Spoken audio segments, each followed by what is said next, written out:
Hi, I'm Justine, the nerdy half of the Breakaway Bravehearts, and today I want to share with you a really special video. This site I consider to be the most significant site in New Zealand history and an exemplar of social tourism in action because it ticks nearly every point in our 5.5-star review: social good, economic benefit, accessibility, relationships, and of course sustainability.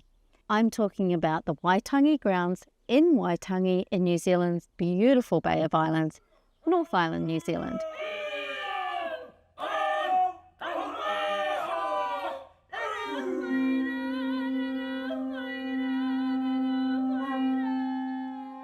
We were really pleased to find out that the majority of travellers now worry about their environmental impact. This is great news because it means consumers will be driving the industry forward.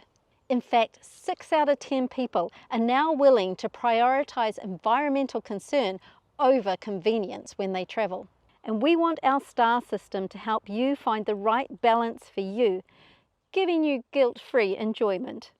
So the final STAR is all about assessing destinations, tourism providers, and travel activities in terms of the fight against global climate change and the depletion of natural resources. When we award points on this STAR, we'll be looking to see how committed providers are towards the sustainability goals. We research providers to check their policies around care for biodiversity and environmental impact. We look at the choices that they offer travellers.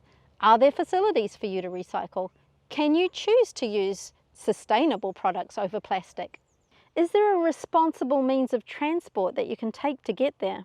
We'll also consider what information and guidance that the provider offers travellers on sustainable practices and responsible tourism choices. The grounds showed exemplary practice in sustainability. You can reach Waitangi Grounds via public transport. It is a little bit tricky and you'll have to plan ahead. First, make your way to Paihia. You can get there via bus from Auckland or Whangarei. Then you have 2 options. You can walk from Paihia, that's about 25 minutes, or Google says there is a shuttle bus. You'll have to check that out once you're there. Staff at the grounds work hard to make sure they're continuously reducing their landfill waste. They have their own recycling stations on site, and visitors can help by making sure they use the specially designed bin system.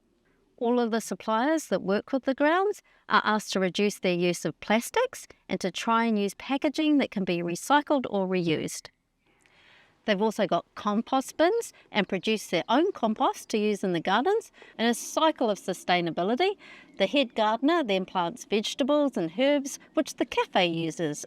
The Waitangi National Trust keeps a close eye on its carbon footprint. They have 503 hectares of land, and that gives a high annual carbon sequestration rate, and that's used to offset their annual emissions. Where possible, they employ staff who live locally to try and bring down that travel emission as well.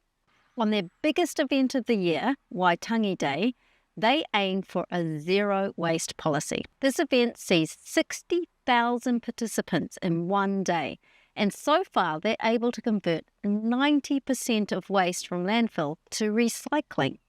Their goal is to reach 100% conversion in 5 years.